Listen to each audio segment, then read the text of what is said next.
Flamingo missiles, bars, and Luti drones are striking Russia. An oil terminal, a helicopter parking area, drone warehouses, and Russian command posts are burning. The Russians tried to advance through the pipelines, but in Sumy region, the Ukrainian armed forces eliminated half of them and the rest retreated. China is abandoning the Kremlin. Xi is strengthening business ties with the US and Central Asia. Ukraine is ready to hold the defense for another 3 years, but Sikorski believes Putin won't last that long. The G7 demands an immediate ceasefire, and the current front line could become the starting point for negotiations. Italy, opposing propaganda and the Dalla's Corriere, flatly refused to publish an interview with Lavrov. Hello, my name is Katerina Nestorenko, and right now let's talk about the main news. But first, please like this video and subscribe to our channel so we don't lose touch with you on YouTube. On the night of November 13th, Ukrainian weapons struck a number of important enemy targets, both on Russian territory and in temporarily occupied territories of Ukraine, according to the General Staff of the Armed Forces of Ukraine. Specifically, in the temporarily occupied territories of Ukrainian Crimea, there were hits on an oil storage facility at a marine oil terminal, a helicopter parking area, and locations for storing and preparing drones at the Kyiv airfield, as well as on an air defense radar station near Yevpatoria. In the temporarily occupied territory of the Zaporizhzhia region, an oil depot near Berdyansk and forward command posts of the 5th Combined Arms Army and the 127th Motorized Rifle Division of the Russian occupiers were hit. According to Russian social media channels, explosions were heard in several regions. In particular, there were reports of a drone attack in Oriol. Explosions were also heard in the Krasnodar region. It is known that the target of the attack was the site of the oil refinery.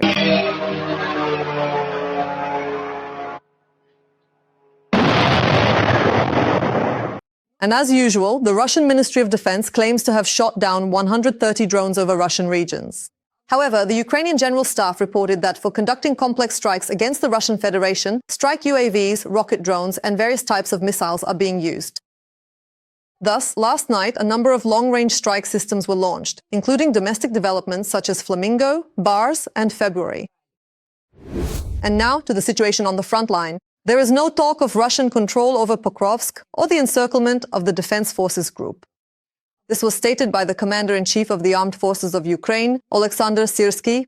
At the same time, this direction remains the hottest spot. It is there that the largest number of daily assaults by the Russians is currently taking place. The occupiers are trying to take advantage of the difficult weather conditions.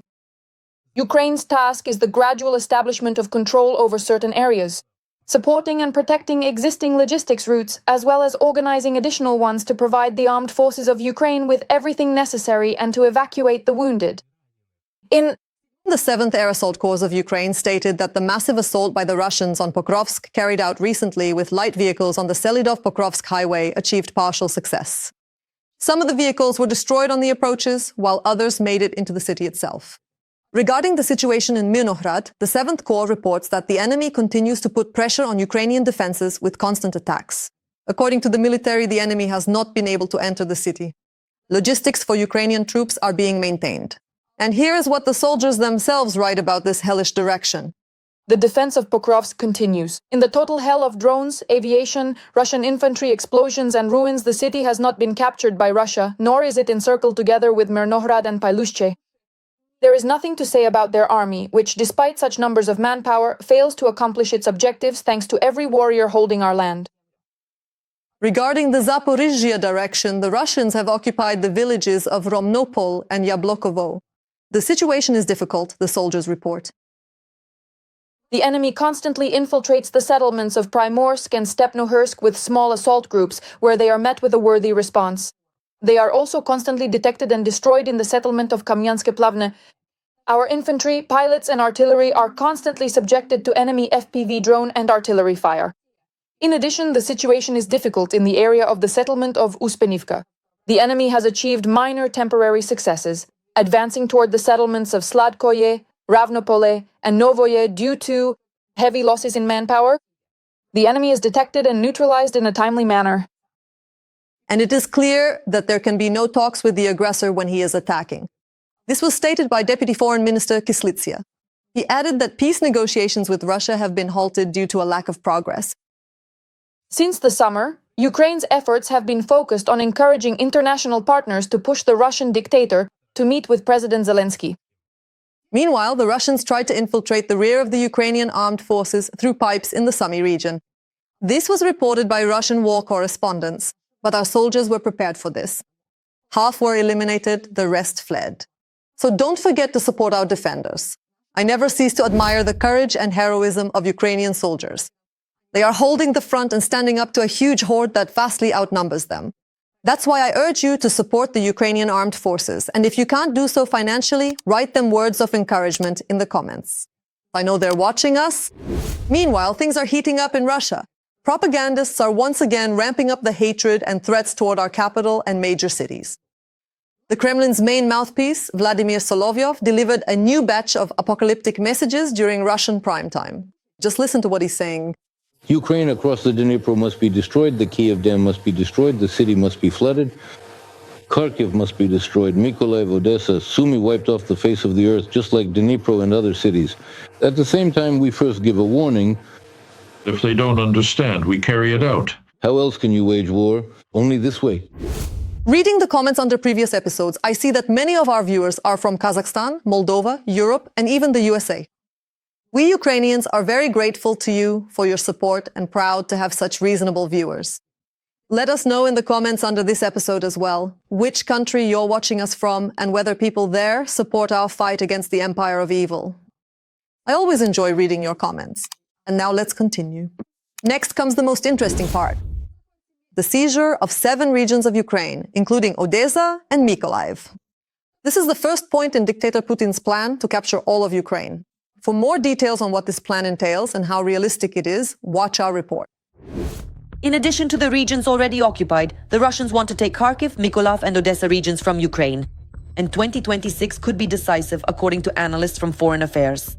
Vladimir Putin will pursue his goal in 3 steps. If Russia holds on to the 4 regions it has already annexed and adds Kharkiv, Mykolaiv and Odesa, this would effectively cut Ukraine off from the Black Sea. Under these conditions, the Kremlin will seek a ceasefire, believing it can move on. To the second stage, using economic pressure and political warfare, backed by the threat of a new invasion, to impose control over Kyiv. At the third stage, Russia plans to absorb Ukraine and bring it into its orbit, similar to what it has done with Belarus. To be completely honest, after carefully reading this provision, I immediately and vividly remembered Medinsky's words, which were said at one of the meetings with the Ukrainian delegates, with the representatives of Ukraine. That gentleman, you could lose 3 more regions. Apparently, such sentiments, such plans really do exist in the Kremlin.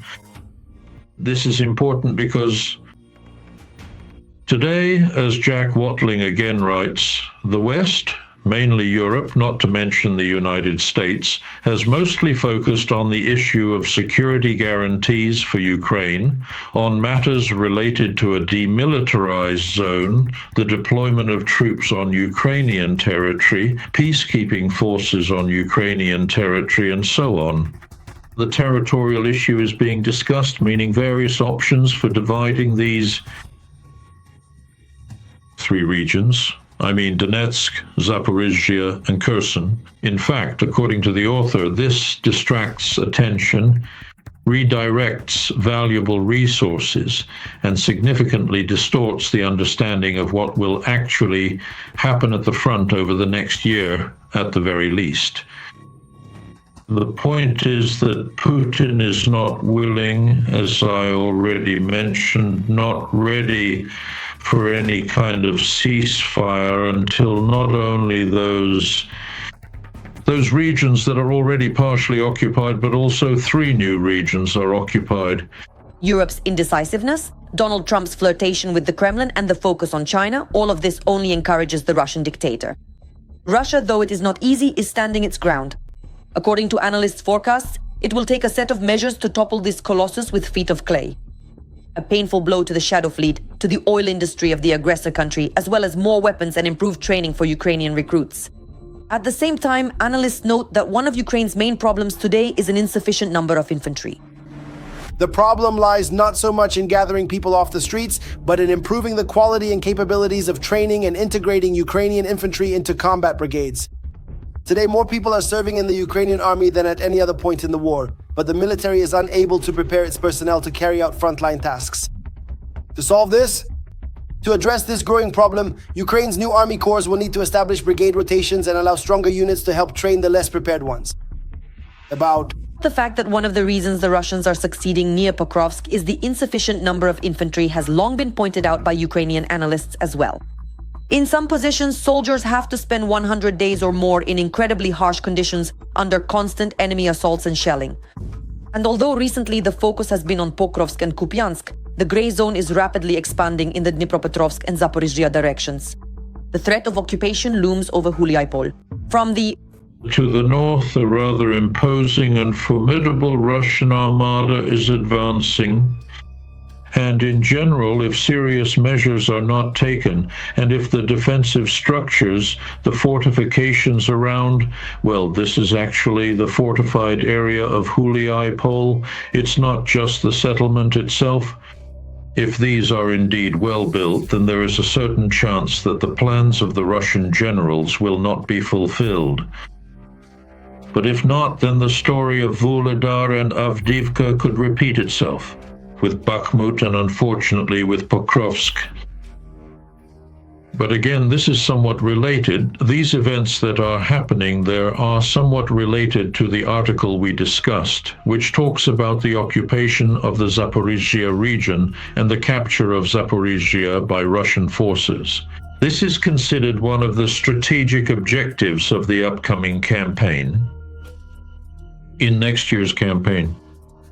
But indeed, Huliaipol is one of the important, I'd say, a key point in the defensive system of the Zaporizhzhia region, in the region's defensive system. If the situation there develops according to a negative scenario, it means the Russians will be able to establish a kind of bridgehead. Already in the coming weeks, a crucial bridgehead for launching a significant offensive operation next year. This winter, British analysts note, could prove decisive. To a large extent, the success of the Russians will also depend on the mood of the Ukrainians.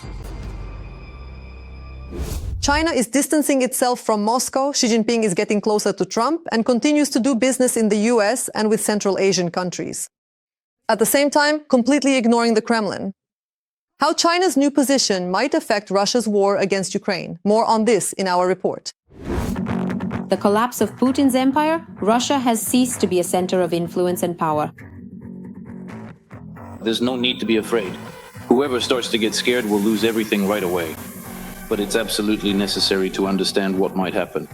But this won't really change the situation, because the invasion of Ukraine has become not just a military but also a geopolitical suicide for the Kremlin.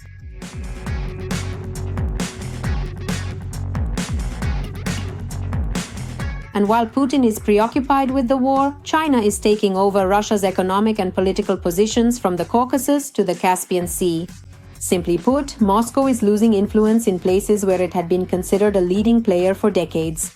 For China, this is an opportunity to strengthen its position in the region and to advance both its political and economic projects. And China is taking full advantage of this. In fact, this principle does not just apply to a single situation or context. In the countries specifically, this idea or concept is also relevant and can be observed in various circumstances. Of Central Asia, Moscow is no longer seen as the key center, since it has become clear that Russia is not only weakened by sanctions and isolation, but is also turning into a toxic. A partner is someone who works together with another person or group, sharing responsibilities, supporting each other, and collaborating closely to achieve common goals as a team. An understanding of global processes and Russia's inability to maintain its previous status as a hegemon in these regions. Therefore, today, the main struggle here is, to a very large extent, about who can actually offer the most favorable and attractive terms and conditions to all of these countries, and ultimately who will become their most important and trusted main ally in the region. Since the launch of the Belt and Road Initiative, China has been steadily expanding its influence in Central Asia step by step. It is funding roads, railway hubs, pipelines and more, turning the region into a new transit bridge between Asia and Europe, bypassing Russian territory. Russia, having thrown all its resources into waging war with Ukraine, has significantly weakened in terms of global influence. If you look at the global geopolitical map, then the trends for Putin and for Russia are very discouraging.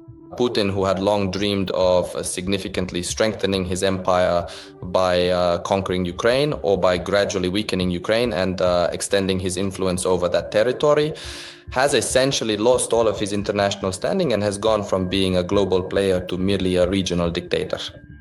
In 2024, China's trade with Kazakhstan, Uzbekistan, Tajikistan, and Kyrgyzstan amounted to almost $95 billion. This is more than double the Russian figure. In principle, this is the fundamental strategy of China, namely economic and subsequently political expansion. Therefore, as we know from the laws of equilibrium, where something decreases, something else is bound to increase.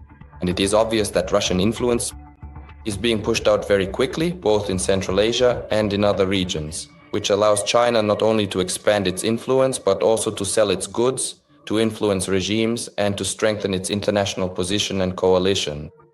the eastern regions of Russia are also in the crosshairs of the Celestial Empire. According to economic experts' forecasts, the volume of Chinese investment in the region could reach 1 trillion rubles by 2025. Thus, the Kremlin risks losing control over 40% of its own territory. The loss of influence by Russia, which has been significant in recent years, means a considerable strengthening of China as a major global player and as one of the principal and most important centers of global political gravity in the world today. As for future prospects, they really do not look bright for Russia. And Yet another blow to the Russian Federation from the Celestial Empire. Chinese oil refiners have begun refusing to purchase Russian oil after the US and other Western countries imposed sanctions against Russia's leading producers and some of their clients. At the same time, the US is also stepping up its presence in Central Asia, seeking to strengthen its partnership with the region and limit Chinese-Russian influence. Washington understands China's desire to exert influence over this region. It is precisely trying to counteract this today in the context of the confrontation currently taking place between Washington and Beijing. And Trump's meeting with the leaders of the 5 Central Asian countries is nothing more than a response to the events that have, in fact, been unfolding for quite some time within the framework of China's initiative. Putin is slowly but surely losing Central Asia. Russia is losing its authority in the countries of the former USSR, which the Kremlin has always regarded as its satellites. Every voice matters. Join our community, support independent journalism, and help us bring you the truth from Ukraine. Become a member of Ukraine Today. Join us now. In France, an unidentified drone was tracking a column of tanks. This was reported by the publication Le Monde. Incidents involving drones are becoming more frequent in France. After flying over a military base and a powder magazine, the next target was a column of Leclerc tanks. As for the drone that was spotted over the tank column, an investigation has already been launched. Mormillon, Bergerac, then Mulhouse. The Mulhouse prosecutor's office announced on Wednesday, November 12th, that an investigation had been launched in connection with a drone flying over the police station in the city the previous day. The department of Haute-Rhin and the nearby railway station, where the column of Leclerc tanks was discovered. At present, the investigation is focused on identifying the pilot or pilots of this drone, the prosecutor's office emphasized in its statement. The publication also notes that in recent weeks, incidents involving drones have become more frequent both in France and across Europe, with Russia being mentioned as involved, despite denials from Moscow. While Ukrainian President Volodymyr Zelensky says that Russia wants a major war, the Kremlin is preparing to be able to start it on the European continent in 2029 or 2030. We must think about how to stop them now in Ukraine, but also do everything possible to reduce their capabilities, not give them money, which they can still get from energy resources, and not give them weapons. Now, Ukraine will be protected by a wall of drones. This is a kind of swarm of FPV drones that will form a wall to protect targets from Shaheds. This was reported by Business Insider. The company has confirmed that its innovative drone wall has already been delivered to Ukraine. In the coming weeks, the system will begin operating to protect cities and critical infrastructure from mass attacks by Russian Shaheds and guided bombs. Initially, the system will be used to protect cities and critical infrastructure from Russian drones using one-way aerial vehicles. But later, it may be deployed closer to the front line to protect against devastating bombs, which are known to be difficult to intercept. NATO, which has been closely monitoring Russian threats, held an innovation contest in March for Ukrainian and Western defense companies to propose solutions to counter this type of weapon. The company Atred became a finalist with its concept of a drone wall. If the wall proves effective, it could significantly strengthen Ukraine's defenses. Ukraine and the United States have begun joint production of interceptor drones. This was announced by Ukrainian leader Volodymyr Zelensky in an interview with Bloomberg. The president noted that this involves joint production. At the same time, Ukraine continues to strike Russia, mostly with its own weapons. More on Ukraine's newest and most effective missiles and drones coming up. Self-propelled artillery, mortars, drones, electronic warfare, shells, ammunition, communication systems, air defense, missiles.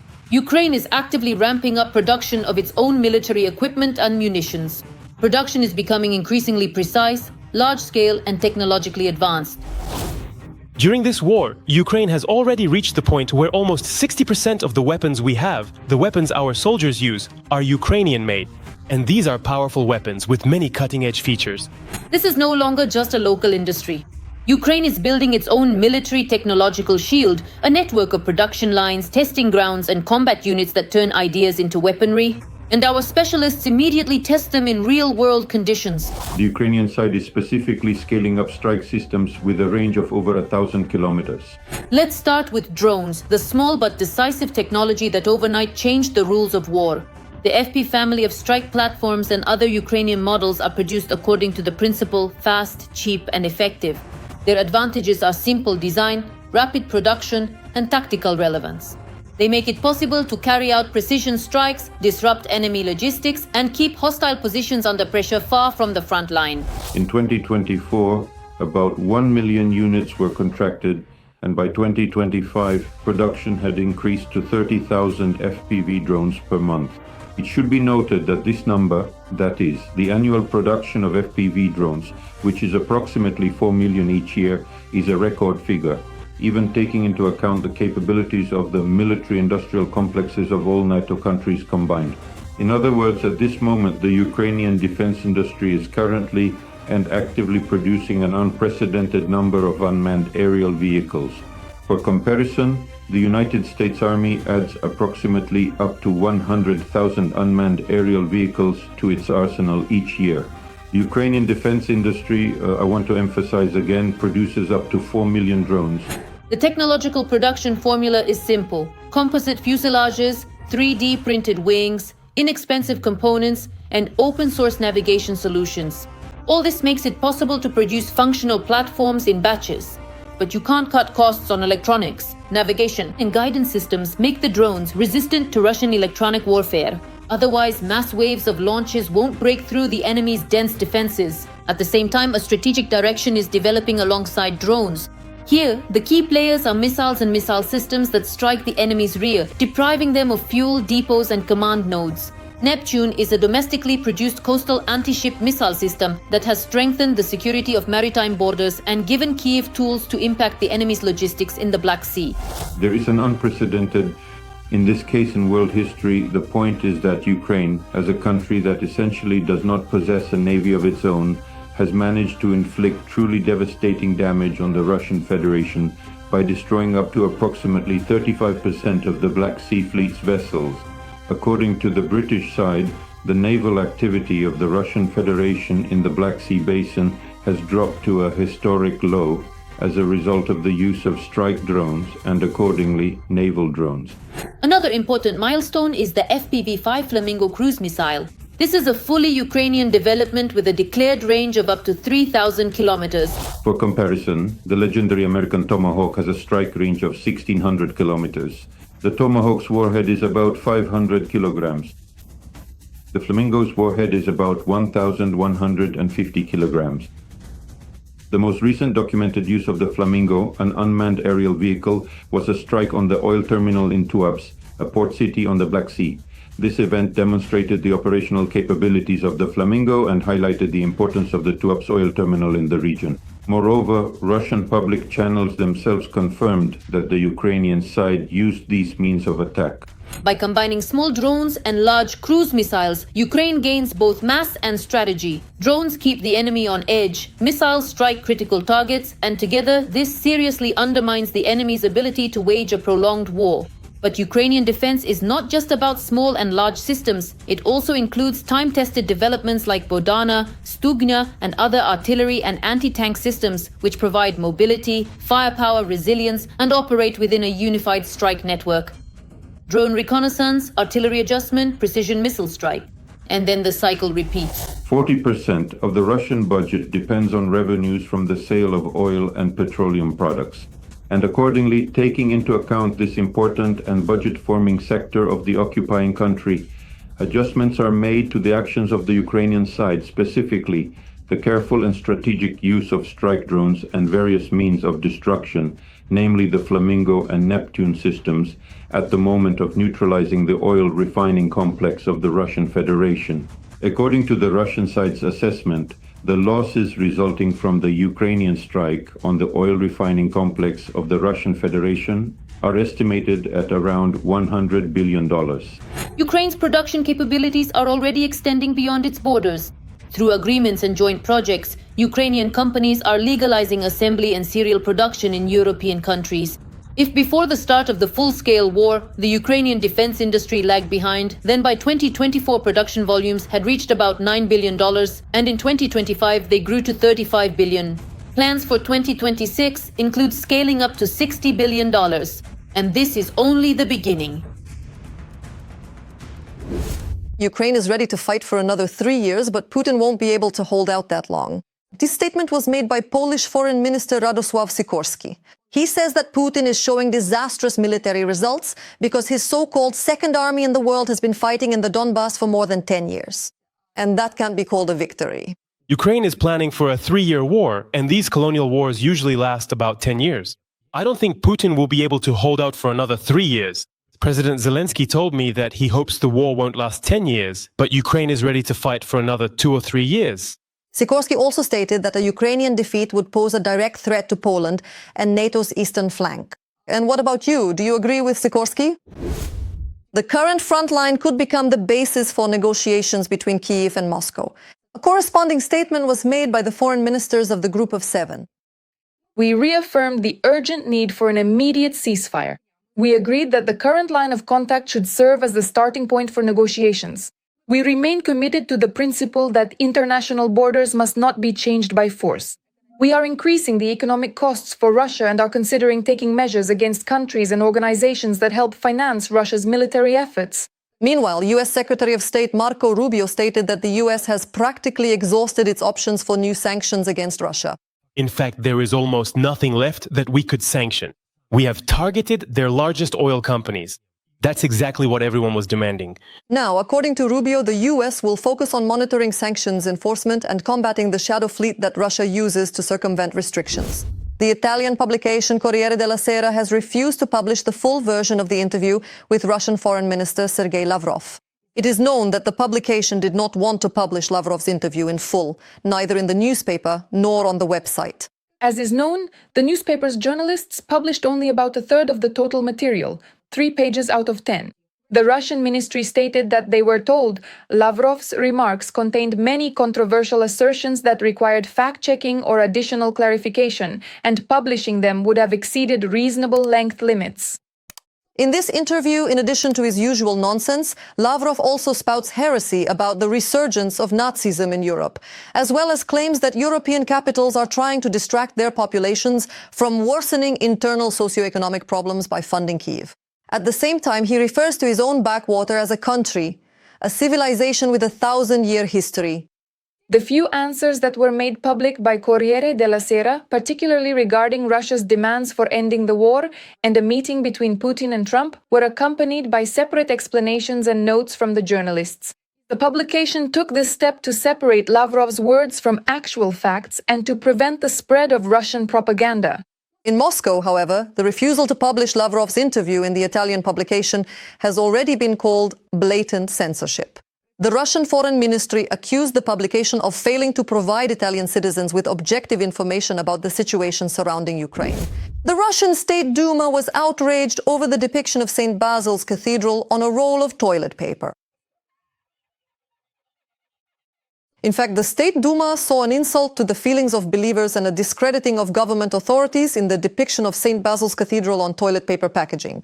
Moreover, Deputy Mikhail Matveev filed a complaint with the Prosecutor General's office over the schematic depiction of the Kremlin and St. Basil's Cathedral on the packaging of Moskovskaya toilet paper. Placing the image of a cathedral on paper intended for wiping excrement is blasphemy and an insult to the feelings of believers. Matveev asked the Prosecutor General's office to investigate the toilet paper manufacturer LLC Tver Tissue, and based on the results to hold the violators accountable and halt the sale of the paper. Since the products of the Tver company are sold not only throughout Russia, including via marketplaces, but also abroad in Kazakhstan, Armenia, and at the moment the prosecutor of the Tver region is absent with only an acting official in place, it was decided to appeal to the Prosecutor General. In other words, the fact that in the 21st century, half the country doesn't know what indoor plumbing is, according to State Duma deputies, isn't really much of a problem. But the Kremlin on toilet paper, that's something that demands maximum involvement. In short, classic Russia. What do you think of our news? Let us know what we should change to become better. We'll definitely take it into account. In the meantime, give this video a like to support what we're doing. And be sure to subscribe to our channel, Ukraine Today, so you don't miss our next episodes. See you soon.